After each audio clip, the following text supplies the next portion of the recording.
Cabinet విస్తరణ జరిగింది. మంత్రులుగా ముగ్గురు ప్రమాణం చేశారు. వివేక్, అడ్లూరి, శ్రీహరి చేత గవర్నర్ మధ్యాహ్నం 12:19 ప్రమాణం చేయించారు.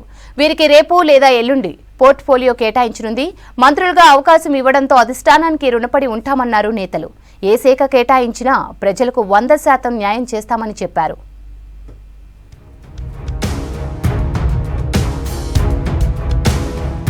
కొన్ని నెలలుగా ఎదురు చూస్తున్న రాష్ట్ర కేబినెట్ విస్తరణ జరిగింది. మంత్రులుగా వివేక్ వెంకటస్వామి, అడ్లూరి లక్ష్మణ్, వాకిటి శ్రీహరిలకు మంత్రులుగా ఛాన్స్ ఇచ్చింది అధిష్టానం. సరిగ్గా 12:19 ముగ్గురు చేత మంత్రులుగా ప్రమాణ స్వీకారం చేయించారు గవర్నర్ జిష్ణుదేవ్ వర్మ. కార్యక్రమంలో ముఖ్యమంత్రి రేవంత్ రెడ్డితో పాటు మంత్రులు పాల్గొన్నారు. సామాజిక సమీకరణాల ప్రకారం 2 ఎస్సీలు, 1 బీసీకి మంత్రివర్గంలో చోటు కల్పించింది అధిష్టానం.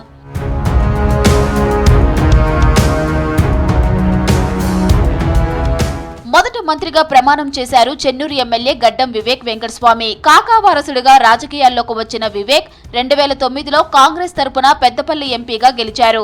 ఎంపీగా ఉన్న సమయంలోనే తెలంగాణ ఉద్యమంలో కీలకంగా పనిచేశారు. 2023లో చెన్నూరు శాసనసభ నుంచి పోటీ చేసి భారీ మెజారిటీతో గెలిచారు వివేక్. క్యాబినెట్ మినిస్టర్స్ శ్రీ వివేక్ వెంకటస్వామి గారు. I, Dr. Gaddam Vivek Venkateswamy, do swear in the name of God that I will bear true faith and allegiance to the Constitution of India as by law established, that I will uphold the sovereignty and integrity of India, that I will faithfully and conscientiously discharge my duties as a minister for the state of Telangana. తనకు మంత్రి పదవి ఇచ్చిన Congress high command కు CM Revanth, PCC chief కు కృతజ్ఞతలు చెప్పారు Chennur MLA Vivek Venkataswamy. ప్రజాపాలనలో అన్ని వర్గాలకు చోటు దక్కుతుందన్నారు. తనకు ఏ పోర్ట్ఫోలియో ఇచ్చినా న్యాయం చేస్తానన్నారు. 2009లో ఎంపీ అయిన తర్వాత ఆ ఎంపీ టైము తెలంగాణ ఉద్యమము, తర్వాత కేసీఆర్ వ్యతిరేకంగా ఉద్యమము. సో ఈ జర్నీ ఏదైతే ఉందో 15 సంవత్సరాలు, ఇది ఒక డెఫినెట్లీ ఒక పాజిటివ్ ఇండికేషను, ఫలితము ఈ మంత్రి పదవి రావడము. ఇది ఒక ఎక్స్పీరియన్స్ అన్నమాట. కాకా కుటుంబం ఎప్పుడు కూడా ప్రజల సేవలోనే ఉంటారు. ఎప్పుడు కూడా స్వార్థం కోసం పనిచేయలేదు, ప్రజల కోసం పనిచేసినారని చెప్పి ఆ పేరు సంపాదించుకున్నందుకు అది నిలబెట్టుకుంటే ఆ సాటిస్ఫాక్షనే వెరీ గుడ్. ధర్మపురి నియోజకవర్గం నుంచి తొలిసారి గెలిచిన అడ్లూరు లక్ష్మణ్ మంత్రిగా ప్రమాణం చేశారు. కాంగ్రెస్ స్టూడెంట్ లీడర్ నుంచి అంచెలంచెలుగా ఎదిగి 2023 శాసనసభ ఎన్నికల్లో భారీ మెజారిటీతో గెలిచారు లక్ష్మణ్. మాదిగ సామాజిక వర్గం నుంచి ఆయనకు కేబినెట్ లో భర్త దక్కింది. నేను అడ్లూరి లక్ష్మణ్ కుమార్ అనే నేను శాసనం ద్వారా నిర్మితమైన భారత రాజ్యాంగం పట్ల నిజమైన విశ్వాసం, విధేయత చూపుతానని, రాజ్యాంగాన్ని, శాసనాలను అనుసరించి ప్రజలందరికీ న్యాయం చేకూరుస్తానని దైవ సాక్షిగా ప్రమాణం చేస్తున్నాను. బలహీన వర్గాలకు న్యాయం చేసే ఏకైక పార్టీ కాంగ్రెస్ మాత్రమే అన్నారు మంత్రి అడ్లూరు లక్ష్మణ్ కుమార్. తాను యూత్ కాంగ్రెస్ నుంచి పార్టీ కోసం పనిచేస్తున్నానని చెప్పారు. తనకు ఏ శాఖ ఇచ్చినా ప్రజలకు సేవ చేస్తానని స్పష్టం చేశారు. పార్టీని నమ్ముకొని, కార్యకర్తలు నమ్ముకొని ఈరోజు ఈ స్థాయిలో రావడం, ఈ స్థాయిలో నాకు అవకాశం ఇవ్వడం అనేది నిజంగా మా కాంగ్రెస్ పార్టీ యొక్క ఆలోచన విధానానికి నేను జన్మాంతరం కూడా రుణపడి ఉంటా అని చెప్పి మనస్ఫూర్తిగా వారి ధన్యవాదాలు తెలియజేసుకుంటాను.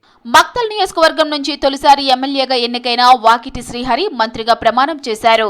ముదిరాజ్ బిడ్డ కావడంతో ఆయన్ను కేబినెట్ లోకి తీసుకున్నారు. సర్పంచ్ గా రాజకీయం మొదలుపెట్టిన వాకిటి అంచెలంచెలుగా ఎదిగి మంత్రివర్గంలో స్థానం సంపాదించారు. వాకిటి శ్రీహరి అనే నేను తెలంగాణ రాష్ట్ర మంత్రిగా నా కర్తవ్యాలని శ్రద్ధతో, అంతఃకరణ శుద్ధితో నిర్వహిస్తానని, ప్రజలందరికీ న్యాయం చేకూరుస్తానని దైవ సాక్షిగా మనస్ఫూర్తిగా ప్రమాణం చేస్తున్నాను. తనకు మంత్రి పదవి అవకాశం కల్పించిన కాంగ్రెస్ పార్టీ అధిష్టానానికి కృతజ్ఞతలు తెలిపారు మక్తల్ ఎమ్మెల్యే వాకిటి శ్రీహరి. 30 ఏళ్ల నుంచి పార్టీ ఎదుగుదలకు సైనికునిలాగా కృషి చేసినట్లు తెలిపారు. వెనుకబడ్డ జాతులకు కాంగ్రెస్ అండగా ఉండడానికి తనకు వచ్చిన మంత్రి పదవి నిదర్శనమన్నారు వాకిటి శ్రీహరి. సర్పంచ్ స్థాయికి నుంచి ఈ స్థాయికి పార్టీనే నమ్ముకొని, పార్టీకే కట్టుబడి ఉండి 30 సంవత్సరాల సేవ చేసినటువంటి ప్రతి కాంగ్రెస్ పార్టీ కార్యకర్త ఈ రోజు ఆలోచన చేయాలి.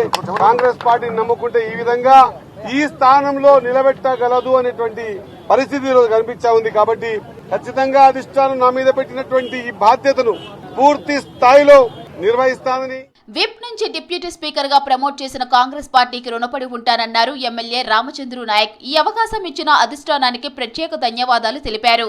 గిరిజన సామాజిక వర్గానికి పార్టీ న్యాయం చేసిందని చెప్పారు. కాంగ్రెస్ గిరిజనుల వెంట ఉందనే విషయం ఈ పదవితో నిరూపణ అయిందన్నారు.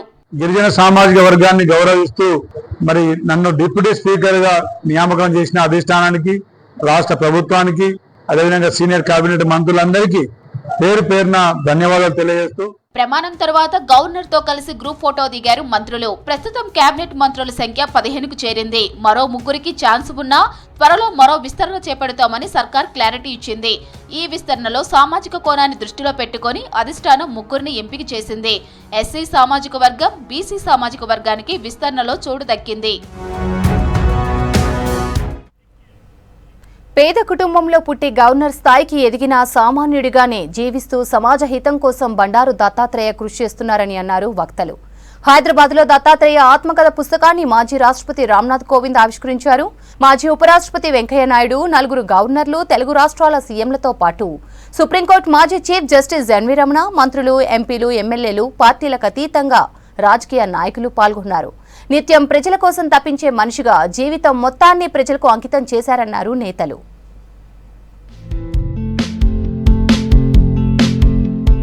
హైదరాబాద్లోని శిల్పకళా వేదికలో హర్యానా గవర్నర్ బండారు దత్తాత్రేయ ఆత్మకథ పుస్తకాన్ని మాజీ రాష్ట్రపతి రామ్నాథ్ కోవింద్ ఆవిష్కరించారు. స్నేహితులే తప్ప శత్రువులు లేకుండా ఉన్నత స్థానాలకు ఎదిగిన వ్యక్తి దత్తాత్రేయే అన్నారు మాజీ రాష్ట్రపతి రామ్నాథ్ కోవింద్. నిరంతరం బడుగు బలహీన వర్గాలు, కార్మిక లోకం కోసం జీవించిన వ్యక్తి అని కొనియాడారు. సామాన్య కుటుంబంలో పుట్టి ఉన్నత స్థానాలకు ఎదిగిన సామాన్యుడిగానే జీవిస్తున్నారని అన్నారు. जब बंडारू जी मुझे मिले, उन्होंने कहा कि आपको आना है, तो मैंने कहा कि आपके अनुरोध को मैं ना नहीं कर पाऊंगा, इसलिए कि एक ऐसा व्यक्तित्व जो सार्वजनिक जीवन में कोई न कोई उसका प्रतिद्वंदी होता है. अभी मैं चंद्रबाबू नायडू जी से यही बात करता था. मैंने कहा बंडारू दत्तात्रेय जैसे लोगों को हम कहाँ ढूंढेंगे? सार्वजनिक जीवन में ऐसा कोई आदमी मिलता नहीं है जिसका कोई शत्रु न हो, प्रतिद्वंदी न हो, and he is a friend of everybody. Dattatreya ఇప్పటికీ గంజి మనిషిగానే ఉన్నారు తప్ప బెంజ్ మనిషిగా మారలేదన్నారు మాజీ ఉపరాష్ట్రపతి వెంకయ్యనాయుడు. హంగు ఆర్భాటాలకు దూరంగా పదవులు ఉన్నా లేకున్నా ప్రజల కోసమే జీవిస్తారన్నారు. రాజకీయ నాయకులు పలానా పార్టీలో ఉన్నాడని తెలిపేలా బోర్డులు పెట్టే పరిస్థితి వచ్చిందన్నారు. విలువలతో కూడిన రాజకీయాలు చేయాలన్నారు వెంకయ్యనాయుడు. చూసి ఇతరులు ఆదర్శంగా ఓహో ఎలా ఉంటాడు నాయకుడు అంటే మనం కూడా మన జీవితాన్ని అలా ఉంచుకోవాలని చెప్పని భావం కలగాలని చెప్పని ముఖ్యంగా ఈ సందర్భంగా నేను మనవి చేస్తూ ఉన్నాను. ఈ రాజకీయాల్లో ఉన్న వారికి తాత్విక దృక్పథం కూడా ఉండాలి. సిద్ధాంతం, తాత్విక దృక్పథం లేని రాజకీయాలు పూర్తిగా వృధా అని చెప్పిన సందర్భంగానే మనం చేస్తున్నాను. దత్తాత్రేయ ఆత్మకథ ద్వారా ఆయన రాజకీయ జీవితం మొత్తం తెలుసుకునేలా ఉందన్నారు తెలంగాణ గవర్నర్ జిష్ణుదేవ్ వర్మ. రాజకీయ నాయకుడు ఎలా ఉండాలో తెలియజేయడానికి దత్తాత్రేయ ప్రత్యక్ష ఉదాహరణగా నిలుస్తారని అన్నారు ఏపీ గవర్నర్ అబ్దుల్ నజీర్. ఎన్నో ఆటంకాలు ఎదురైనా విలువలతో కూడిన రాజకీయం చేయడం సాధారణ విషయం కాదని, విలువలను కాపాడుకుంటూ అలంకరించిన పదవులకు వన్నె తేవడం అందరికీ సాధ్యం కాదన్నారు Tripura governor Indrasena Reddy, Odisha governor Kambhampati Haribabu. Over the past 6 decades, his autobiography is aptly titled, for indeed it is not just his story, it is the story of the people he has served with unwavering dedication, the people of our country. Before delving into these extraordinary contributions, it is important to pay homage to the roots that nurtured him. His revered parents, late Sri Anjiya and late Srimati Ishwara Amma. పార్టీలకు అతీతంగా నాయకులందరూ దత్తాత్రేయను గౌరవిస్తారని చెప్పారు CM Revanth Reddy. Telangana ఉద్యమానికి అలైబలై స్ఫూర్తినిచ్చిందన్నారు. ఒక పార్టీకి చెందిన వ్యక్తిగా దత్తాత్రేయను చూడలేమని, మర్యాద కలిగిన రాజకీయవేత్తగానే చూస్తామన్నారు సీఎం రేవంత్. తెలంగాణ రాష్ట్ర ప్రభుత్వంలో కాంగ్రెస్లో ఉన్న మంత్రివర్గం మొత్తం ఇక్కడనే ఉంది. మంత్రివర్గ సమావేశం నేను ఇక్కడనే పెట్టుకోవచ్చు అన్నట్టుగా ఉంది. ఎందుకంటే ఎవరు కూడా దత్తాత్రేయ గారిని భారతీయ జనతా పార్టీ నాయకుడనో లేకపోతే భారతీయ జనతా పార్టీ కార్యక్రమానికి పోతున్న భావన లేదు. వారి ఆత్మకథను, వారి జీవన శైలిని, విధానాన్ని నూతనంగా రాజకీయాలలోకి రావాలనుకున్న వాళ్ళు పరిశీలించవలసిన అవసరం ఉన్నది, నేర్చుకోవాల్సింది చాలా ఉన్నది. ఎంతో మందిని నాయకులుగా తీర్చిదిద్దిన వ్యక్తి దత్తాత్రేయ అని తాను ఈ స్థాయిలో ఉండటానికి కారణం కూడా ఆయనే అన్నారు కేంద్ర మంత్రి కిషన్ రెడ్డి. నన్ను వేలు పట్టి రాజకీయాల్లో నడిపించారని గుర్తు చేసుకున్నారు. సామాన్య కార్యకర్త నుంచి గవర్నర్గా ఎదిగిన దత్తాత్రేయ ఆ పదవులకే వన్నె తెచ్చారని కొనియాడారు కిషన్ రెడ్డి. మన ఉభయ తెలుగు రాష్ట్రాలలో ఏ పార్టీ అయినప్పటికీ కూడా, ఏ ప్రభుత్వం అయినప్పటికీ కూడా వ్యక్తిత్వ హననము ఎక్కువగా జరుగుతూ ఉంది. మన ఉభయ రాష్ట్రాలలో రాష్ట్రాలకు సంబంధించినటువంటి నాయకత్వం పెరగాల్సినటువంటి అవసరం ఉంది, నాయకత్వాన్ని పెంచుకోవాల్సినటువంటి అవసరం ఉంది. దానికి ఉదాహరణ బండారు దత్తాత్రేయ గారు. పుస్తక ఆవిష్కరణకు హాజరైన అతిథులను దత్తాత్రేయ దంపతులు ఆయన కుమార్తె విజయలక్ష్మిలు శాలువా మెమొంటోలతో సన్మానించారు. అనంతరం అతిథులందరూ దత్తాత్రేయ దంపతులను సన్మానించారు. ఈ సభకు పార్టీలకు అతీతంగా జాతీయ నేతలతో పాటు తెలుగు రాష్ట్రాల రాజకీయ నాయకులు హాజరయ్యారు.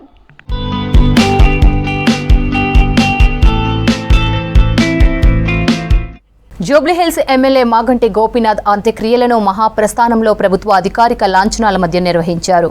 ఎమ్మెల్యే మాగంటి గోపీనాథ్ పార్టీకి చేసిన సేవలు మరువలేనివన్నారు బీఆర్ఎస్ నేతలు. ఆయన పార్థివ దేహానికి నివాళి అర్పించారు వివిధ పార్టీల నేతలు.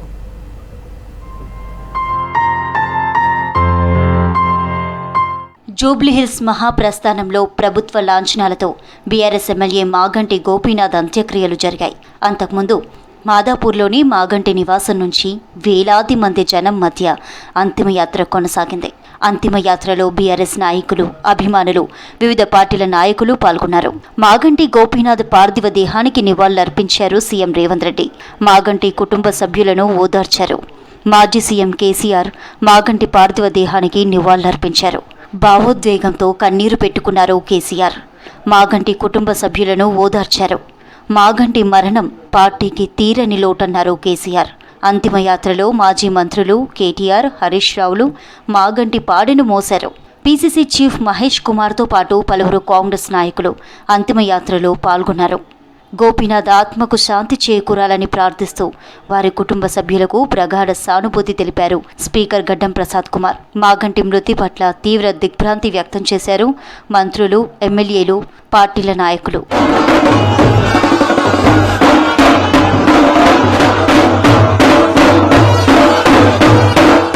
హైదరాబాద్ జూబ్లీహిల్స్ ఎమ్మెల్యే మాగంటి గోపీనాథ్ మరణం బాధాకరమన్నారు BRS working president KTR, MLA Harish రావు.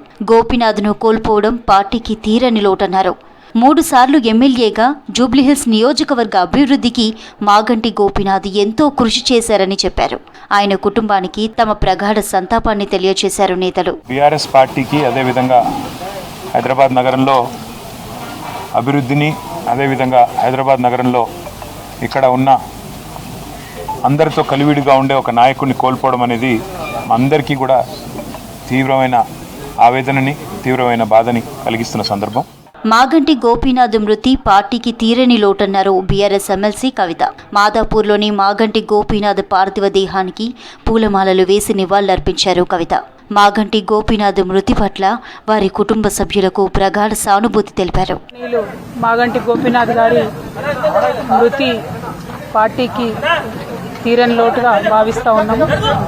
వారి కుటుంబానికి ధైర్యం ఆ భగవంతుడు ప్రసాదించాలని, ఈ సమయంలో మరి వారికి అండగా మొత్తం బీఆర్ఎస్ పార్టీ, అదేవిధంగా వారు సేవ చేసినటువంటి కార్యకర్తలు అందరూ కూడా నిలబడతారని ఈ సందర్భంగా తెలియజేస్తూ, మాగంటి గోపీనాథ్ గత 3 రోజులుగా గచ్చిబౌలిలోని ఏఐజీ ఆసుపత్రిలో అనారోగ్య సమస్యలతో చికిత్స పొందారు. ఇవాళ తెల్లవారుజామున 5:45 చికిత్స పొందుతూ తుది శ్వాస విడిచారు. ఈ నెల 5న గుండెపోటు రావడంతో ఆయనను ఏఐజీ హాస్పిటల్లో చేర్పించారు కుటుంబ సభ్యులు. పరీక్షించిన వైద్యులు కార్డియాక్ అరెస్ట్కు గురైనట్లు గుర్తించారు. నాడీ, బీపీ సాధారణ స్థితికి చేరడంతో ఐసీయూలో వెంటిలేటర్ పైనే ఉంచి చికిత్స కొనసాగించారు. అయితే గత కొద్ది రోజులుగా కిడ్నీ సంబంధిత సమస్యలతో గోపీనాథ్ బాధపడుతున్నారు. ఈ క్రమంలో 3 నెలల కిందట ఆయన ఏఐజీలోనే చేరి డయాలిసిస్ చేయించుకున్నట్లుగా తెలిసింది. గుండెపోటు రావడంతో 3 రోజుల నుంచి చికిత్స పొందుతూనే ఇవాళ ప్రాణాలు కోల్పోయారు.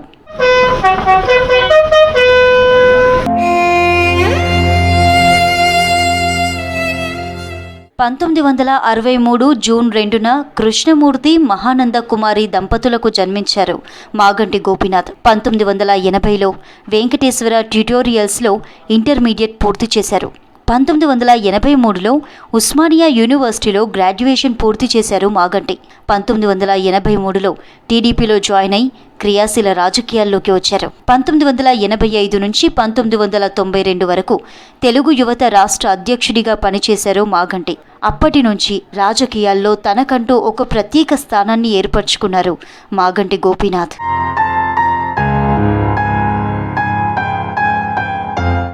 ప్రజా సమస్యలపై చర్చించాలంటే ప్రధాని మోదీకి భయమని ఆరోపించింది కాంగ్రెస్ పార్టీ. ఎల్ఓపీ రాహుల్ గాంధీ ప్రశ్నలకు ఈసీ దగ్గర సమాధానం లేదన్నారు కాంగ్రెస్ నేత జయరాం రమేష్. మోదీ ప్రధాని అయ్యాక రాజ్యాంగ సంస్థలను హైజాక్ చేశాడన్నారు ఆర్జేడీ నేత తేజస్వి యాదవ్. మణిపూర్ అల్లర్లకు కేంద్రంలోని ఎన్డీఆర్ సర్కారే కారణమన్నారు విపక్ష నేతలు. 11 ఏళ్ల మోదీ పాలనలో ప్రజాస్వామ్యం నాశనమైందని ఆరోపించింది కాంగ్రెస్ పార్టీ. ఇన్నేళ్లలో ప్రధాని మోదీ ఒక్క ప్రెస్ మీట్ కు కూడా హాజరు అవ్వలేదని విమర్శించింది. మన్ కీ బాత్ పేరుతో నీతులు చెప్పే ప్రధాని ప్రజల బాధలు వినకపోవడం దారుణమని తెలిపింది. దేశంలో పెరిగిన నిరుద్యోగం, కరువు, పేదరికంపై మాట్లాడే ధైర్యం మోదీకి లేదని చెప్పింది. పుల్వామా నుంచి పెహల్గాం వరకు జరిగిన టెర్రర్ అటాక్లపై మీడియా ప్రశ్నిస్తుందనే భయం మోదీలో కనిపిస్తోందంటూ ట్వీట్ చేసింది కాంగ్రెస్ పార్టీ.